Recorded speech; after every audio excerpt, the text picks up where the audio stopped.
আসসালামু আলাইকুম। আজকে তৈরি করছি শাহী গাজরের হালুয়া। আর এই হালুয়াটা রান্না করে কাউকে খাওয়ালে আপনি নিশ্চিত তারিফ পাবেন, এইটা আমি গ্যারান্টি দিচ্ছি। আর কিভাবে সবচেয়ে মজার এই শাহী গাজরের হালুয়াটা তৈরি করা যায় সেটাই আজকে আমি আপনাদের দেখাচ্ছি।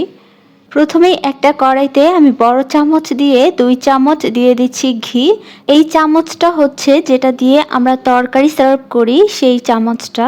এইখানে কাপ দিয়ে মাপলে 1/4 কাপের মতো ঘি দিয়েছি। ঘিটা হালকা গরম করে এখানে দিয়ে দিচ্ছি বাদাম কুচি আর কিশমিশ।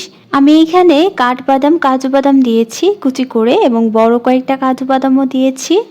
বাদাম কিশমিশ যত বেশি দিবেন এই হালুয়াটা খেতে কিন্তু ততই ভালো লাগবে। জাস্ট কয়েক সেকেন্ডের জন্য চুলার আঁচটা মিডিয়াম থেকে আরেকটু লো করে এগুলোকে ভেজে নিয়েছি।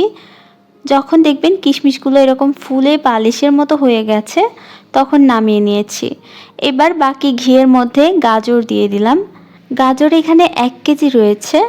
আর এই গাজরগুলোকে আমি ছুলকাটা ছিলে ভালো করে ধুয়ে গ্রেটারের যে ছোট ছিদ্রটা আছে সেইটা দিয়ে গ্রেট করে নিয়েছি। এইবার এই গাজরটাকে ঘিয়ের মধ্যে ভালো করে একটু ভাজতে হবে। জাস্ট 2-3 মিনিটের মতো ভাজলেই হবে। চুলার আঁচটা মিডিয়াম রেখে ভাজবেন, এতে করে গাজরের কালারটা নষ্ট হবে না। আচ্ছা, এইবার যখন 2-3 মিনিটের মতো গাজরটা ভাজা হয়ে যাবে তখন এর মধ্যে 1 কাপ থেকে কিছুটা কম চিনি দিয়ে দিচ্ছি। আপনারা যদি মিষ্টি বেশি খান তাহলে 1 কাপ পরিমাণ দিতে পারেন। এইবার চিনিটা গলে যাওয়া পর্যন্ত 2-1 মিনিটের জন্য গাজরটাকে ভাজবো। এই গাজরের হালুয়াটা তৈরি করতে কিন্তু বেশি সময় লাগে না, জাস্ট কিছু স্টেপ ফলো করতে হয়। একটার পর একটা ধাপে ধাপে এই রান্নাটা কমপ্লিট করতে হয়।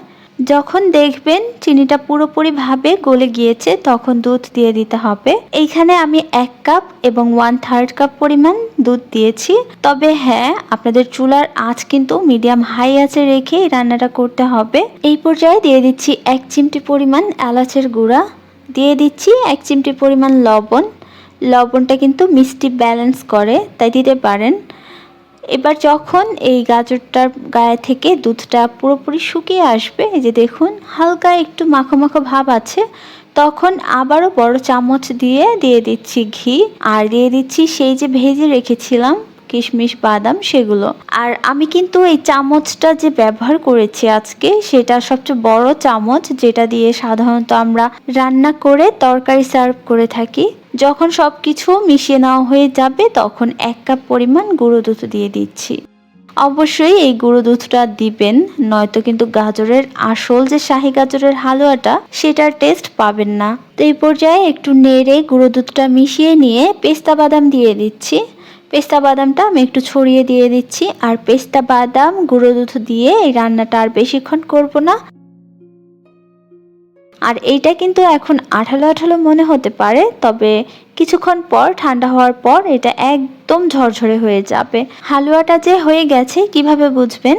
এই হালুয়াটাকে এভাবে একটু চেপে ধরলে দেখবেন ঘি বের হচ্ছে, কোনো রকম পানি নেই, তার মানে হালুয়া হয়ে গেছে। এই তো আমাদের শাহী গাজরের হালুয়া রেডি।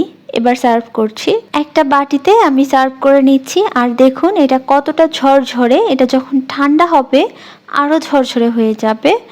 তো এইভাবে গাজরের হালুয়াটা তৈরি করে একবার হলেও দেখবেন, মাশাআল্লাহ এটা খেতে যে এত মজার, বাসার সবাই আপনার তারিফ করবে।